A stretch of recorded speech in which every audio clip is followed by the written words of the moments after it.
नमस्कार। आज हम देखते हैं एग्जाम्पल नंबर 3.37। तो देखिए एग्जाम्पल है कि माना कि एक्स एन कोई वास्तविक अनुक्रम है जहां एक्स एन है अपने पास में 1 3 5 2 n माइनस 1 अपॉन 2 4 6 2 n। प्रदर्शित कीजिए कि एक्स एन अभिसारी है तथा limit x n less than equal than 1 upon 2 है। ठीक है भाई, देखिएगा तो सबसे पहले हमें सिद्ध करना है कि जो अनुक्रम है अभिसारी है। अभिसारी के लिए हम जांच करेंगे सबसे पहले एक दृष्ट वर्तमान या ह्रासमान की। तो वर्तमान है या ह्रासमान इसके लोग जांच करेंगे। तो देखो एक्स एन इक्वल टू ये आपके पास में इस प्रकार से 1 3 5 2n माइनस 1 और अपॉन 2 4 6 2n। यानी कि आप देख सकते हैं इसके अंश में भी एक श्रेणी है जिसमें n गुणनखंड है, हर में भी एक श्रेणी है जिसमें n गुणनखंड है। अब यहां से पहला पद अगर हम देखें तो क्या क्या देखिएगा x1 इक्वल टू भाई देखो nवा जो पद है इसमें n गुणनखंड है अंश में। तो पहला जो पद इसमें केवल एक ही गुणनखंड लेंगे आप लोग तो आ जाएगा 1, हर में भी केवल एक ही गुणनखंड लेंगे तो आ जाएगा 2। इसके बाद x2 देखिएगा, यानी दूसरा पद जब देखेंगे तो दो दो गुणनखंड ले लेंगे, दो दो गुणनखंड आप लेंगे तो आ जाएगा 1.3 अपॉन 2.4। ठीक है, यानी कि आ गया 3/8। और फिर इसी प्रकार से आप लोग x3 देख लेंगे। x3 इक्वल टू x3 किस प्रकार से देखोगे, देखो तीन गुणनखंड ले लीजिएगा, तीन तीन गुणनखंड लेंगे तो 1 3 5 अपॉन 2 4 6 हल कर दीजिए, 3 से कैंसिल हो जाएगा 2 आ जाएगा। तो ये आपके पास मिलेगा 5 और बटा 4 दूनी 8 और 8 दूनी 16। ये आपके पास में आ गया x3। ठीक है, और इन तीन पदों को अगर आप देखें तो बड़े आसानी से देख सकते हैं कि जो 1/2 है 3/8 से बड़ा है और 3/8 5/16 से बड़ा है। यानी कि x1 greater than x2 greater than x3। तो इन तीन पदों को अगर हम देखें तो अनुक्रम में दिखता है एकदृष्ट ह्रासमान, यानी कि n का मान जैसे जैसे आप बढ़ा रहे हैं xn का मान घटता जा रहा है। तो इसको हम प्रूव करेंगे अब। तो इसके लिए प्रूव करने के लिए इससे अगला पद और लिख लेंगे xn+1। तो xn+1 को मैं लिख रहा हूं तो xn+1 इक्वल टू देखिए क्या आएगा भाई, xn आपके पास में ये था 1 3 5 2n माइनस 1। अब xn+1 लिख रहे हैं तो इससे अगला गुणनखंड और लिख देंगे हम लोग। अब जो अगला गुणनखंड है वो किस प्रकार से लिखेंगे, देखो इसमें n के स्थान पर n+1 कर दीजिए। तो n के स्थान पर जैसे ही n+1 हम लोग करते हैं तो ये आपके पास में बनेगा 2n+1 और बटा ये इसमें आ जाएगा आपके पास में 2 4 6 2n और फिर n के स्थान पर n+1 करिए तो ये आपके पास में आएगा 2n+2। ये हमने क्या कर लिया भाई xn+1।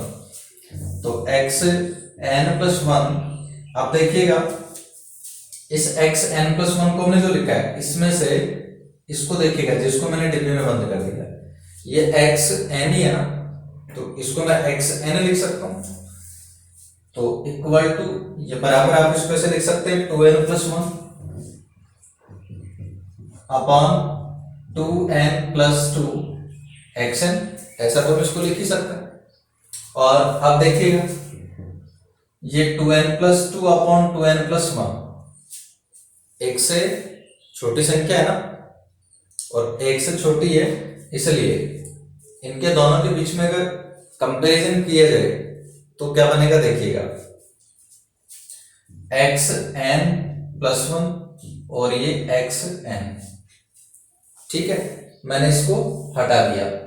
इसको हटाने पर क्या होगा, इनके दोनों के बीच में क्या आएगा, चिन्ह लेस देन आएगा या ग्रेटर देन आएगा, ये आपको जांच करना है।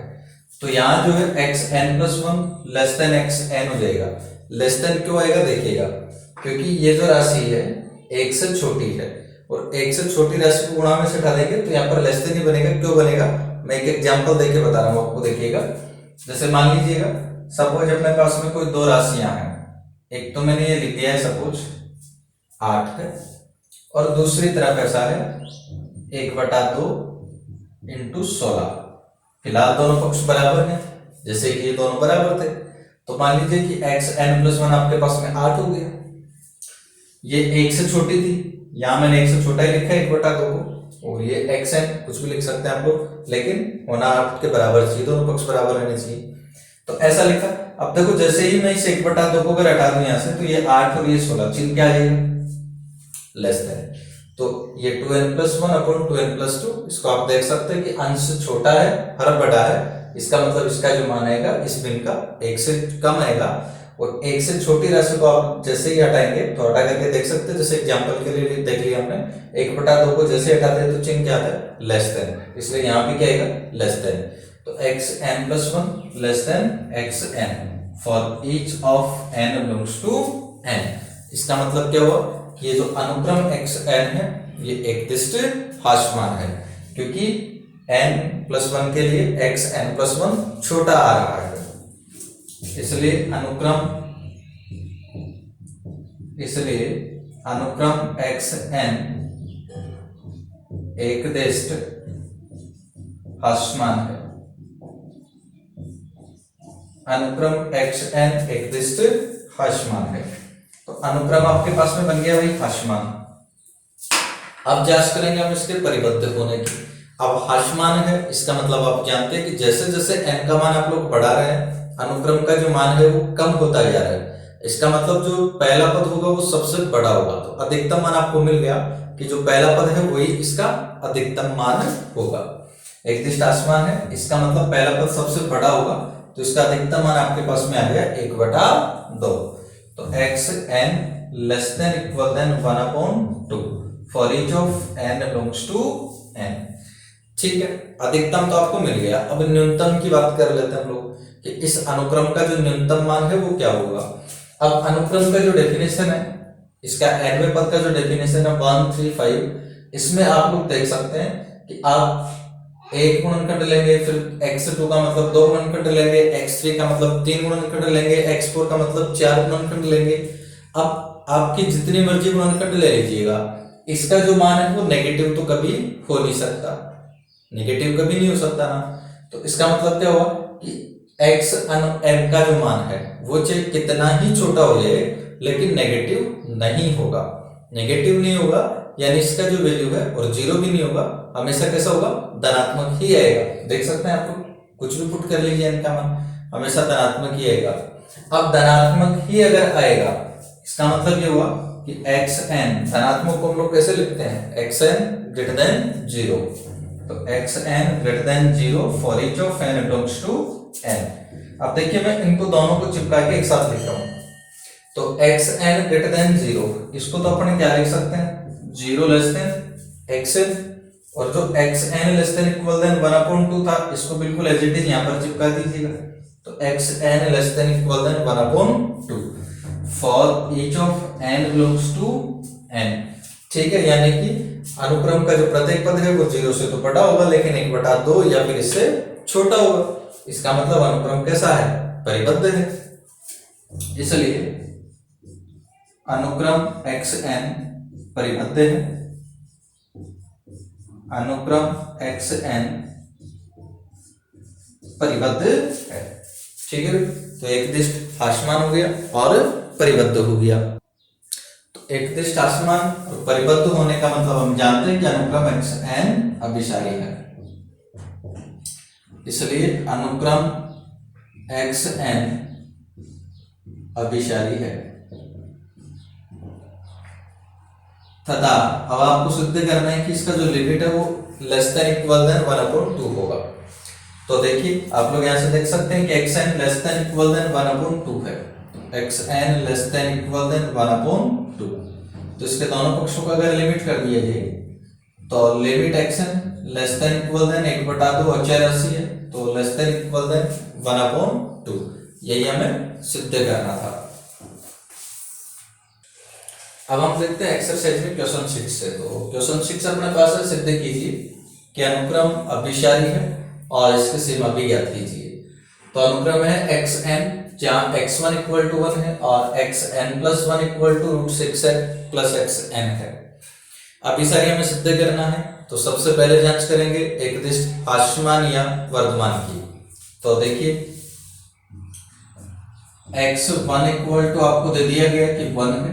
इसके बाद में हम x2 देखेंगे तो x2 इक्वल टू, भाई इसमें n का वैल्यू 1 कर दीजिए तो x2 आ जाएगा √6 प्लस x1 और x1 का वैल्यू 1 है तो x1 का वैल्यू 1 जब कर देंगे तो 6 प्लस 1 ये आपके पास मिल जाएगा √7।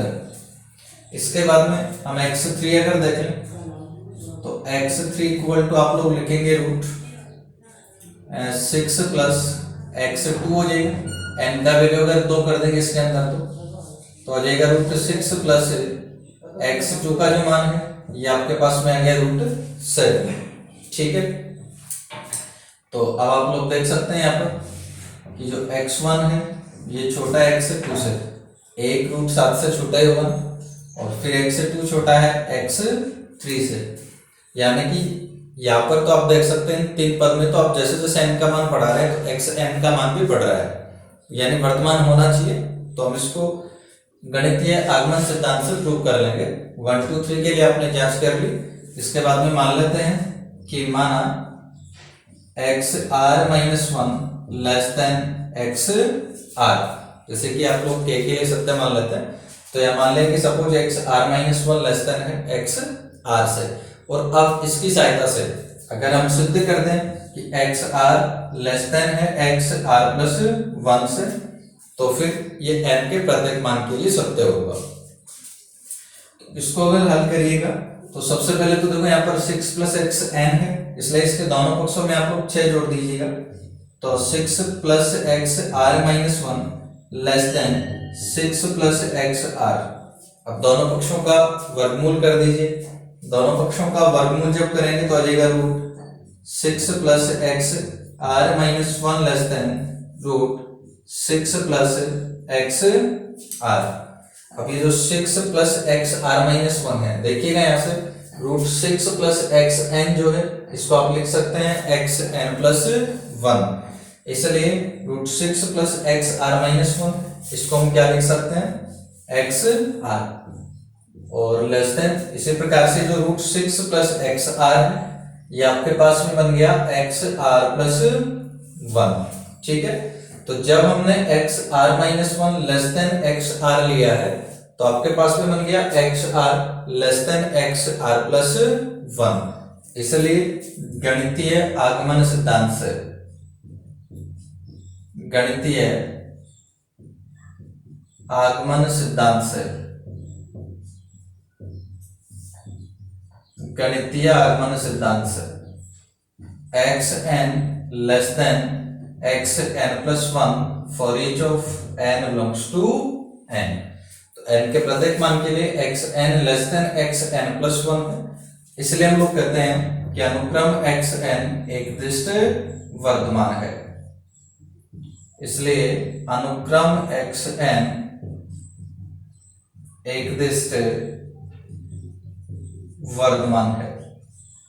ठीक है भाई, हमने प्रूव कर लिया कि अनुक्रम xn एक दिष्ट वर्धमान है। तो वर्धमान के बाद अब जांच करेंगे हम इसके परिबद्ध होने की।